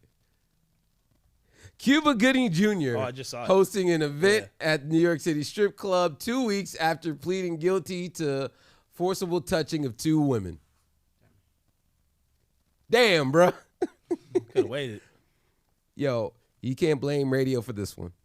Oh man, that's messed up. Oh, yeah. Anyways, yeah. Cuba Gooding Jr. hosting at a strip club after pleading guilty to forcibly touching 2 women in separate incidents streaming between 2008 and 2019. That's the look on Cuba's face. You know what? All I'm going to say is maybe could have waited a little bit. Man, give it like a month, bro, or like a year, or just do the event and don't say nothing, or I don't know. Like, can you imagine if you're like, yo, man, this trial's over with, and yo, finally, so happy to be done with. The stress is lifted off my shoulders. said the show yo, must bruh, go on. Bro, you wanna wait? What? Oh, the show must go on. Let me just see if there's any other gold in here real quick. Radio on some shit. He said he chasing the bag to offset legal fees. Wow. Yeah, I'm gonna stop right there. Let's not go any further. So those are amazing.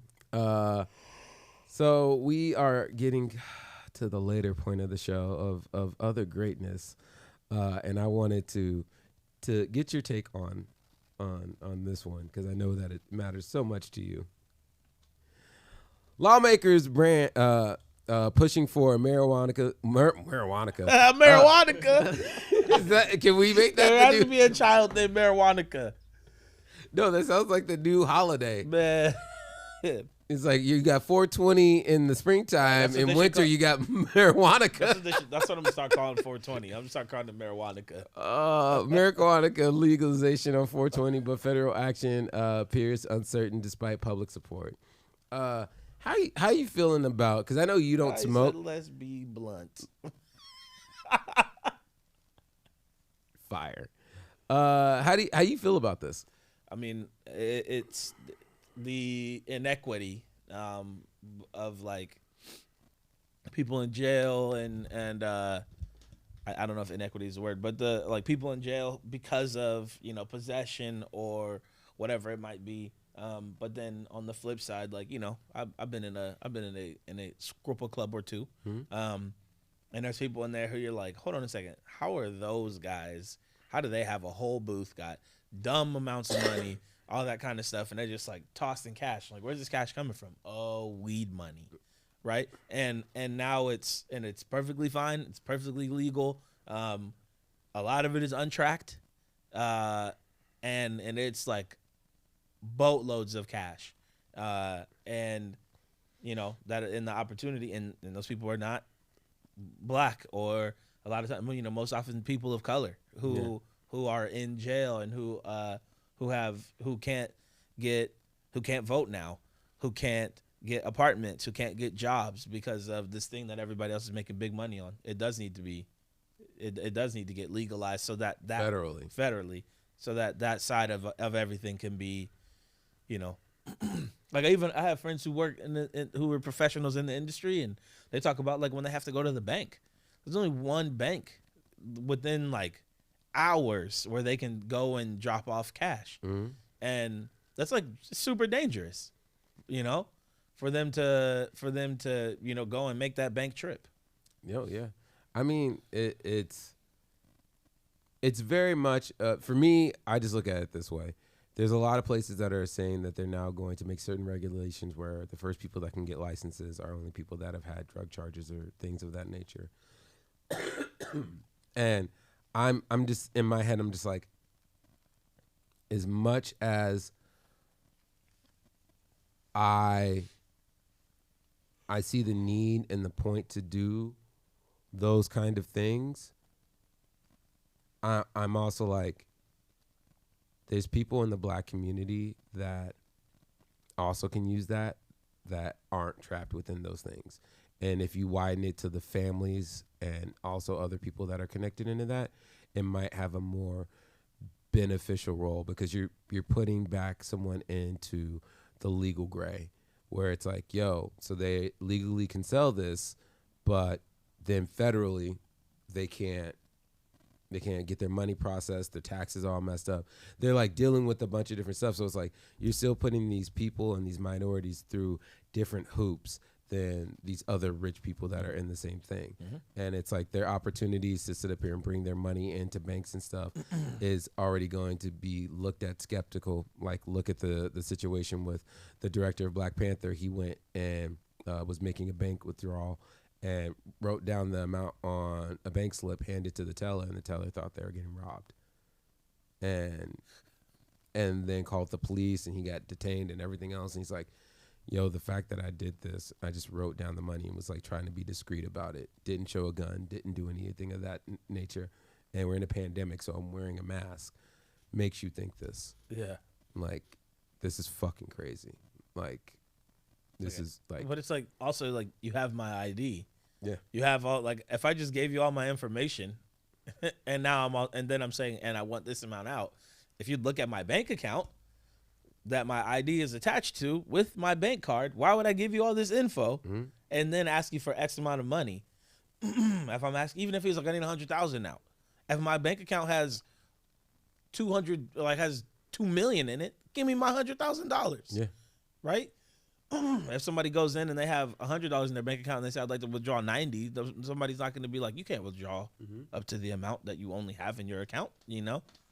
You're going to get overdraft fees, you know, or whatever. Like, it doesn't. Hey, yo, letting you know Netflix hitting tomorrow. I don't know, bro. If you heard, the number's going up. Man, I mean, if that person gave you all the information that anybody else will give when they go to the bank, and then they say, I want this, and my assumption is that this bank is also in like a pretty well-off area. People are asking for large sums of money all the time. It's a. I didn't know that. That's messed up. Yeah. Sorry, it can't be black anywhere. All right. What did Jay-Z say? This is one of the. What's up, man? How's it going, bro? All right. Yo, good morning, America. Yeah. Telling you, one POC at a time. Yep. All right. So this is the story that I've been really wanting to get to. So this is a story about a mother that is on death row. It's an insane story. I'm gonna try to sum it up as best as I can. Forgive me if I make some misquotes or within summing it up. So basically what happened is this woman, as a young, like I believe like 15, 16-year-old, ends up having certain issues within her family. She ends up having to move out. You know what? Let me see if I can. Oh man, but yeah, it's not gonna be in here. So basically, what happens is this woman's life is hell. So she ends up having a bunch of kids with her husband. Husband's super abusive. I think she also went through some sexual assault in her younger years. And she ends up with this dude, has like 5 or 6 kids by him, and is with him to the age of like 21 or something along those lines. Finally gets away from him, still dealing with domestic disputes, goes through having issues with drugs and stuff like that, like, you know, understandable, crazy situation. But miraculously, she gets through all of it. She loses her kids for 2 years, gets the kids back though, because she gets a job, goes through rehab, gets her kids back, and trying to do best by them. And once again, she had a here. Let me just bring this up. So well, just keep going. So anyways, because I think it's saying that she had 12 kids now, and if I'm reading this wrong, but basically within this, she ends up getting her kids back. When she gets her kids back, one of her youngest daughter has a disability from a birth defect. With that disability from the birth defect, there was a tragedy of her daughter falling down a set of stairs and dying. They didn't realize it was so severe of injuries because there were internal injuries. And basically what ended up happening from there is she dies. The emergency unit or whatever comes, investigates. Police come, they investigate, and they just tear this woman apart because they realize her situation and somewhat of her history. Being like, hey, your kids are in foster care. You're not well off. You got a shit ton of kids. You're just a bad mom. And it's like this person lived through this craziness. You know, she was sexually assaulted.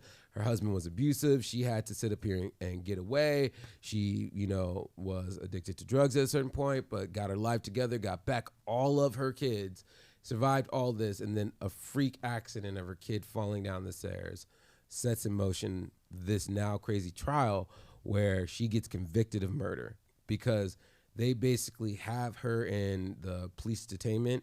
And they go, I think it was like 102 times they asked her, like, you know, did you commit this murder?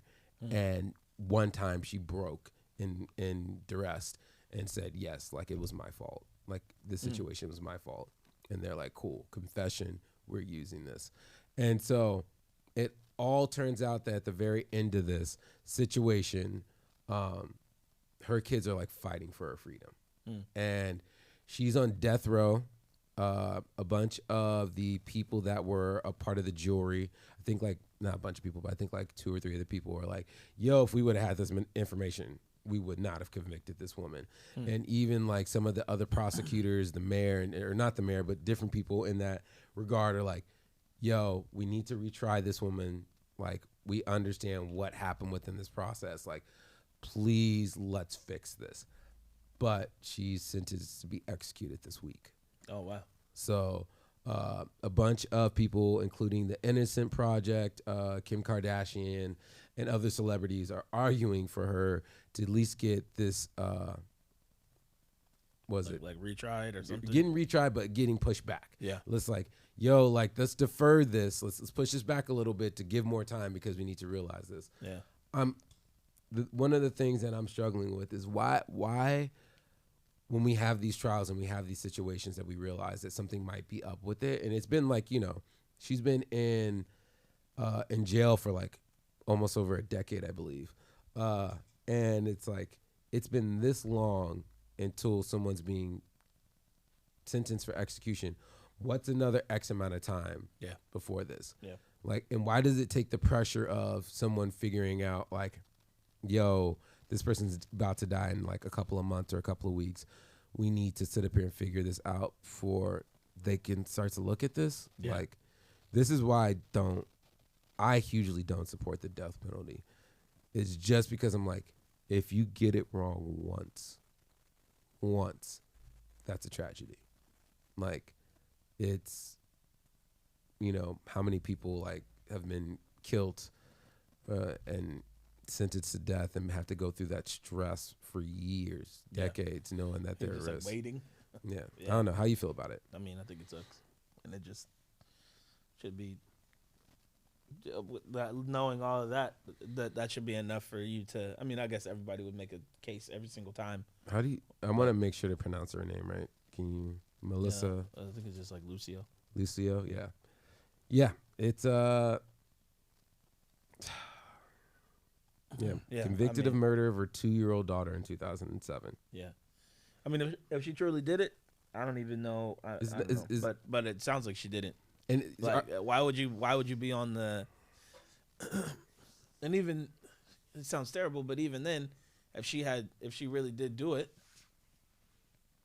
you know, was it like some old trauma that made her, you know, like that? So wouldn't that put you in like a mental institution more than it would put you in in death row? Well, it was also a How thing. come the dude that doing all the abuse and stuff, is he dead? Yeah. So one of the things that ended up happening with this case was the the information that they got from the paramedic unit was that the statement was that she fell down a set of stairs, but they looked at the wrong set of stairs. So they thought it was a set of stairs in the front of the house, which has like 2 steps, instead of being a set of stairs at another house. Because once again, she fell down the set of stairs. It was internal injuries. They took her home. They thought she was fine. The next day, they wakes up, she's dead. Yeah. So it's also going through that, of being like, we didn't realize this was as severe as it was. But her falling down the stairs at another house, and them taking this information. There also was a thing where there was like a bite mark or like a bruise on the child's like back or something, and it was from like an incident with one of the other children, and they tried to make it into like, like she's external injury, she has this bite mark and da da da da da, and I'm like, to be a minority and to be a parent and to live in this world it's just nuts. It's just like there's a lot that you can go through and being questioned, and it comes back to that once again, that thing that when black people go into hospitals or whatever else, we're treated for our injuries, we're always second guessed. But then in the same time, if a black parent brings in a child and there's anything wrong with them, I remember bringing in my son, he got a cut on his eye, and him getting stitches, and them questioning my partner on it repeatedly. And I just smiled. I was just like, are you fucking kidding me right now? Yeah. And it's like a thing that I always have to go through that. My girlfriend, we went out skateboarding once, got a bruise on her hip, and I was just like, yo, dude, like people are gonna think that I did that to you. Yeah. And she's like, no, they're not. And I'm just like, and she's like, damn, you're right. Yep. Oh, parking people. Oh crap. No, they're just walking. They didn't even look at the car. Definitely not now. Yeah. All right, give me your grind your beans. Huh? Oh, that's what we going. I wasn't ready. I was joking anyways. Oh. No, we're going to get into your segment with the fashion. Oh yeah. So set it up for us real quick, and let me make sure to hit this. Hit what? No, yeah. I don't think they were just walking. Yo, but they're gonna come back. Oh, maybe. Yeah. So talk a little bit about fashion. Talk a little bit about what's going on. Not so much about fashion, but about like a trend. A trend in the fashion and streetwear world. You set it up because I stood up and now I gotta pee. So I'll be right back. So is that just okay. Hey, Jonah, we're setting it up. What? What do you need to do? I don't know, dog. What's the fashion show? Huh? Yeah. So I guess for them to be able to cut this up later or whatever. Yeah, I guess this is my segment that I do every once in a while where I talk about fashion stuff. Like fashion models? Yeah, nah, man, not fashion models, but like streetwear or like sneakers and stuff like that. Yeah. Right. Yeah. I just kind of talk about what's going on in the world. Okay. Of fashion and such. But yeah, I mean, I can't really go that much into it without him here. But I guess he's in there doing his. We should be timing this. We should be. Yeah. I would like to know like what's actually trending now, like in terms of clothes and. Like what kind of stuff do you like? Like do you care about actual trends, or is it that you care about the like? Do you just want to know? The look. Like, are you looking? Are you curious because it's something that you would like?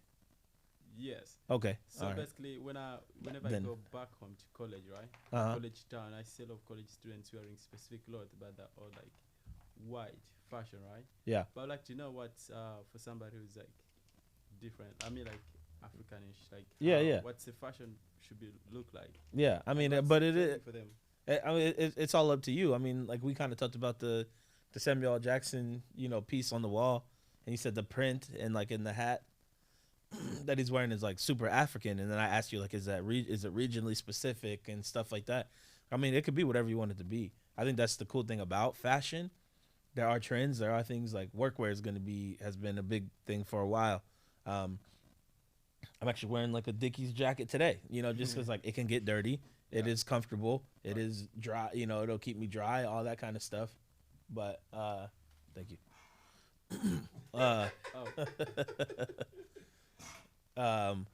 But yeah. So that's it's what you want it to be, I guess. Right. Yeah. You ready? Yeah. All right. Cool. So wait, hold on a second. What's Jordan doing? He just came out here talking, pointing at the thing. Like I need to pay for parking, but yeah, I still got 10 minutes. Tweet. Anyway, super tweet. Yeah. So, the first, did you bring up that link that I sent in the text earlier? Yeah, let me get it up for you. So the first in the group text from earlier. You sent it in the group text? Yeah. Okay. Hold on 1 second. One of the things that's real big right now are like NFTs and like all that kind of stuff. And I'm not a big NFT guy just because I just don't understand it. But if you are able to pull that up, there is a person or like a company, Jeff Staple. He has like Staple Design, all that stuff. And everybody knows Jeff Staple for the most part from like mainstream knows him from the Pigeon Dunk that released like back in 03 or something like that, in 03 or 04, where they had that big release and like everybody was outside like trying to wait in line in New York and like like the pigeon, you know what I'm talking about, Pigeon Dunk, right? So then released the next then they released the next Wait, so you said Dunk. you put the link in the group text? Yeah. Right, okay, I see it now. Yeah.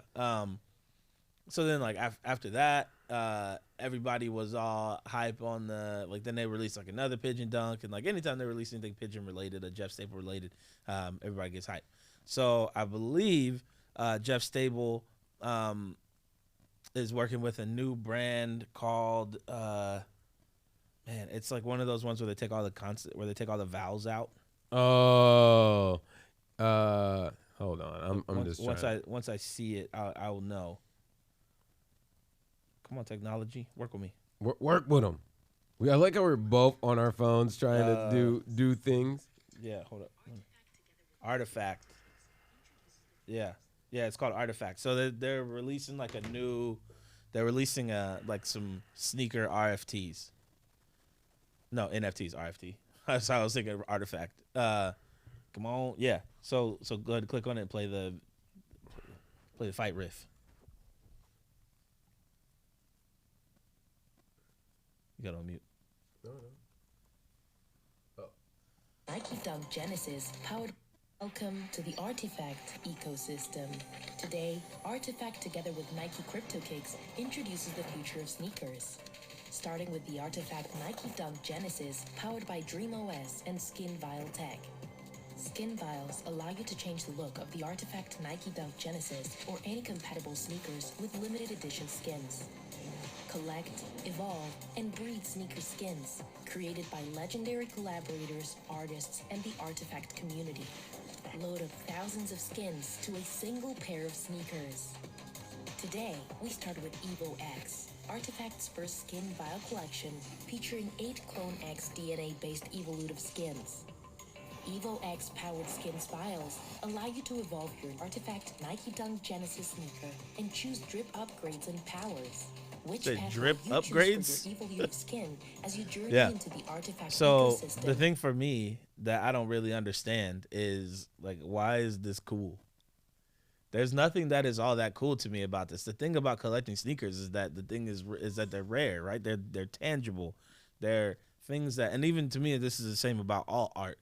It's cool to post art on your social media or whatever. Like I think I repost art or I post art like all the time, right? But it doesn't make any sense to me when you can't have the tangible thing, right? So who's to say, like, if they had the colorway and then they changed the line weight, on one of the outlines from like 1 point to 2 point, like, oh, this one's different. It's got 2 point, like that doesn't. When anytime anybody tells me anything about NFTs with like oh, you could do the Deadstock logo in gold and have it 3D and have it spin, and then you could change it to bronze, and only sell this, and then change it to silver, and then change it to white, and then change it to. So really, I just feel like I'm cheating people. What do I actually have? Well, to me, I get it and I don't get it, in in two forms because I feel like it's a new version of trading cards, and I understand trading cards are taking pictures of moments and giving you that in a small like you can not transformative, but transportation accessible way. Like and so I understand NFTs in that sense. It's a new version of trading cards. And I'm cool with that. The thing that I don't get in the same sense of sneakers or any goods like that is if the purpose is to have the thing, I get having an official version means more to certain people. But within these things being solidly images and there's not really a quality contained into it, in the sense of like, hey, this is an unopened pack and it's worth X, Y, and Z with these tangible things in it that there's physically limited. You could try to reproduce them, but you're never gonna have the same exact paper, age to them. Like that is the thing that's missing out on NFTs to me. And I'm like, I can copy and paste the NFT, but I can also buy a bootleg pair of the same shoes.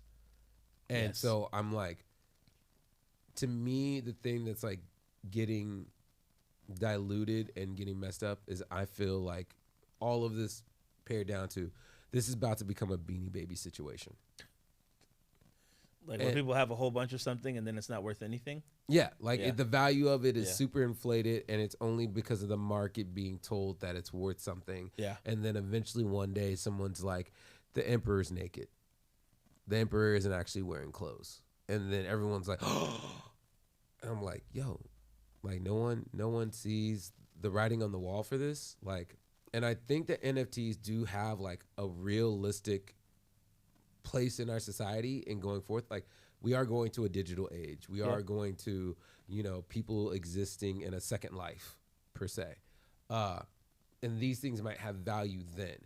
But I think that right now that we just are, for some reason, and maybe it's because of the scarcity because of the coronavirus, collectible things are so crazy inflated and the prices of things are so crazy inflated that we're given this false equivalency for goods that doesn't truly exist. Yeah, for sure. Exactly.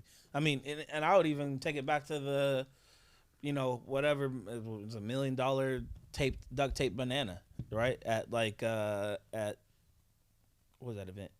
Good gracious. Like Art Basel. Yeah. Right?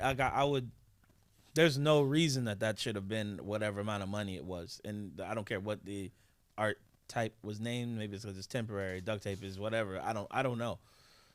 Sometimes like art is just super weird to me. And now it's like, I don't know. I just don't like it. I think that NFTs are weird. And I understand how NFTs are tied to like a value. The same as like if I'd send you Bitcoin or whatever. Like I understand that part.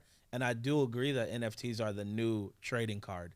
But I don't think that it should be at whatever, something that is digital should be at whatever physical value that it is going to be. I feel like these things are tied to something else. Something else is going on. Art in general has been taken over by the wealthy. And now it's just always has been, but owned by the wealthy. Well, no, but yes and no, in the sense of being like now it's a way to embezzle and to inflate your money. Like there's now this thing where, and it's kind of always been a thing where it's like, hey, I'm gonna buy this artist's work, and I'm gonna buy it for way more than what it's valued at, because if this is the last bidding, this is what it's value at, and then if I keep it for X amount of time, it has to supposedly accrue in value, especially if the narrative of the artist or whatever else. And it also makes all their other work worth something more. And it's like that idea. Oh, sorry, swallowed the wrong way. That idea of artificial inflation depended upon how much someone last bought something for.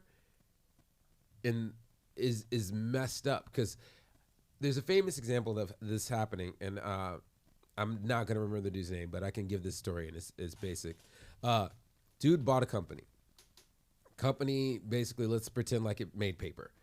Bought the company, makes paper. And he tells the previous owners of it, hey, do not cash the check for this until I tell you. And they're like, cool. Dude then has another company that's basically a shell company buy the company from himself. Okay. So he owns two companies. He has one company buy the other one. And he makes him buy it for a profit of like a couple of $1 million. Let's say 30% more than what it was originally. And because they didn't cash that check, he then makes the company public. And so it's evaluated. So let's say if it was originally for $50 million, and then he bought it from his other company for $70 million. And then he made it public on the stock market, selling it for, the shares up to $70 million. So now all of a sudden he made $20 million. He goes and then tells those people, hey, you can now do that check because he just profited without spending any money, $20 million within the scheme of himself. And that's what people are doing with art. Also, that was a horrible explanation. I tried to sum it up really quickly. I can do it real quick. I'm like, it isn't. But anyway, so it's just like it's embezzling money. And it's ways that people that are rich and understand how the system is played can cheat the system. And I just, it makes the collecting of goods or valuing goods for something meaningless because someone else can manipulate the system and be like, everyone bought this one Pokemon. We devalued it. Everyone got rid of it. Now we've made it worth something again. It's like, who's to say that something's going to be worth something 30 years from now or not? Yeah. Yeah, no, I agree. I agree that it does. It devalues it even just devalues the potential of what it could be to me. Could you imagine instead of you going public with dead stock, if you like, hey, you can own a piece of dead stock as an NFT, and it's like,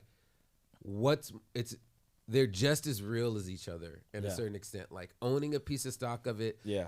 Owning an NFT, like it's all imaginary stuff based on what you personally are putting your sweat equity into. Yeah, but it's like I'm telling somebody like, okay, you can own, here's your you can own this image, this like picture of dead stock, and this is your image, like their view, and then I go like this, take another one, it's another $10,000. Take another one. Oh, I'll move over here and start over. And everybody's like, I got a different view than you got.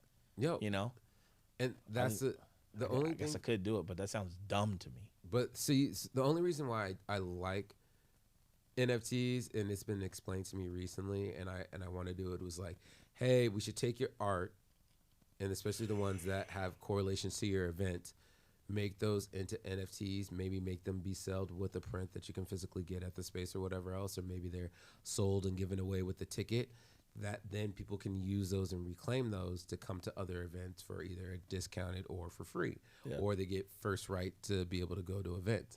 Like in that way, using it as a club card for a membership of something makes sense to me. That then has an intrinsic value of maybe there's a digital picture frame that you can put up that then sits up here and displays your different NFTs you own. Yeah. In certain regards, can make sense to me. There's ways to make this make sense. And I'm excited about it. I do have questions about it within so many people trying to explain it to me. Yeah, it's like I said, everybody has a way to explain it. And I'm like, how come none of these things are consistent? Yeah, and I think it's just because that in itself is not consistent. Mm-hmm. But I'm just always curious, how come your NFT experience is different than this other person's NFT experience is different than this other person's NFT experience? Whatever. Yeah, it's weird to me, but whatever. It's a lot. Yeah. All right. We spent a lot of time on that one. We should just go into grind your beans because. All right.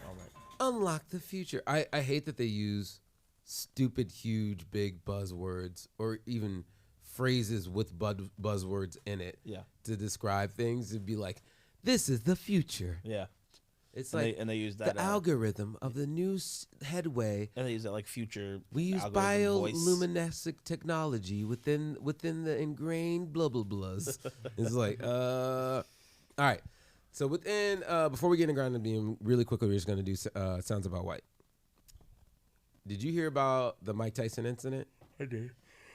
So we covered it last week, but I did not know that there was video of it. Have you seen the video of it? Nope. Oh my God! All right, real quick, we're gonna get into this. So first off, this shit is hilarious, and I don't know why anybody. Mike Tyson is one of the best athletes, hands down. He is a physical specimen that you could almost say human peak of strength and durability and whatever else. He's damn near superhero or villain body type thing. Like he is incredible. Why would you ever challenge him as being a mere mortal is nuts. All right, this is from TMZ Sports. Here, we're gonna get into it.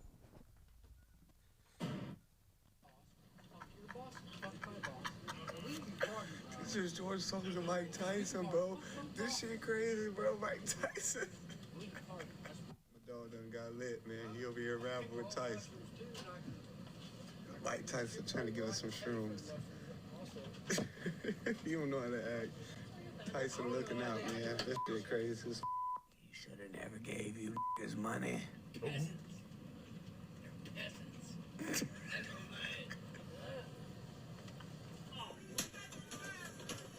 Hey, Mike, come on. Let's go stop back. Let's lose the horse, man.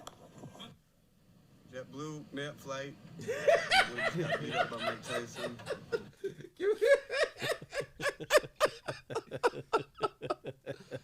Oh, this is the face of entitlement when it goes wrong. Man. Yo, that's all right. Hold on. Just turn that way. Oh. Yeah, he got f***ed up. Just trying to ask for an autograph, man. I don't know what happened. So, all right, real quick. Do you know about the? I know you know about the story, but did you hear exactly what ended up being of what happened? So, really. Mike Tyson comes on the flight. This guy asks for a picture. Mike takes a picture with him. Then they sit down, and then he just keeps, as you see, bothering Mike. Yeah. And trying to talk to him about stuff. And Mike tries to be as chill as possible. Mike now has this reputation of being like, hey, Mike is like he's like a hippo in the sense of being like he's one of the largest animals and like has this peaceful personality, but in actuality kills more things than anything else. Oh, yeah, because you know that, right? Yeah, Hippos kill more people than sharks. Yeah. So yeah, I think it's like 500 people a year die from hippos. I can believe it. Yeah. Anyways, so Mike has this interaction, but that isn't even the in South Florida right now best. After a fight on a flight, it was all caught on camera. Yeah, the boxing legend was seen punching a man on a JetBlue plane. Local 10 News reporter Parker Branson is live on Miami Beach. And that's exactly. Hold on. That wasn't the right clip. Let me just show this other clip of it, because Former boxing champion Mike Tyson unloading. Mike goes ham on this dude. Boxing champion Mike Tyson unloading a flurry of punches on a passenger. The plane was set to fly out of San Francisco, headed to Florida. According to TMZ, a witness on the plane said a man seated behind Tyson kept trying to talk to him, saying he wouldn't stop provoking the boxer while in a seat. Video. He just I don't know. It just. I mean, he deserved it. He deserved it.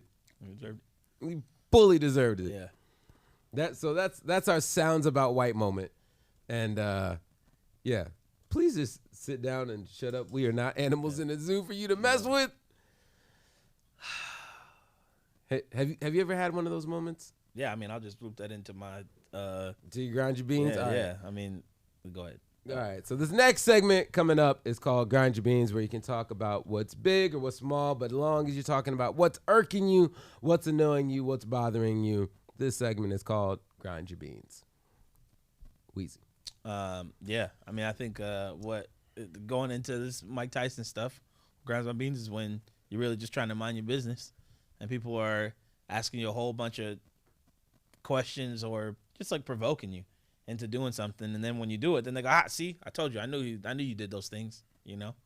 That really bothers me, and I'm fortunate that it hasn't happened all too much lately, but it happens a lot whenever I do like interviews and stuff like that. They try to ask me like with everything related to Black Lives Matter, you know, like a year and a half ago, actually almost 2 years ago. And everybody was like, yeah, well, you know, all the problems your business sustained, all the vandalism and like all the break-ins, and I was like, I haven't had any of that, you know, and I'm fortunate that we didn't really have any of that aside from like a two small incidents.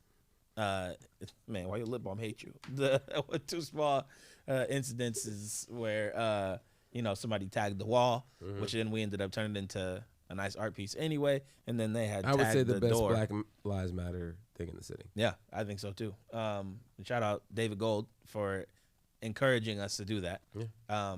The building owner, and then and saying that he wasn't gonna file anything against us for us putting up a piece of art that was not allowed. Just can we just say, just shout out to David Gold in general for all the dopeness. He supported us within doing the show. Yep. He helped, even did another Black Lives Matter sign out here along the wall. He at one point got sued for. Yeah, from the city. It's definitely sometimes like and not that anyone says anything bad about David, but just people's dear God, just because sometimes people trying to do the right thing have to go through so much to do it that it makes them not want to help or support. Yep. And his constant effort of being like, yo, y'all are annoying the shit out of me. I could just do this. It could be simple. Y'all making it difficult. Screw it. Like, I appreciate that attitude within him doing what he's done so far. Even us going out and doing the playing music out in front during the pandemic and everything else. He could have been a dick about it. And he was like, yo, thank you for doing this. Like, this is great. He's like, thank you, and just put the stuff back when you're done. That's like the two things that he wants. It's like, make sure it's, you know, cleaned up when you're done, and have a good time. Yeah. You know? But yeah, I mean, that's pretty much it. That's all I got. What you got? Mine's, I guess, is just simply this. Take responsibility. Take responsibility for your actions and what you do, because it's too easy to blame other people for your problems and for your things, especially when you're doing something in concert with somebody.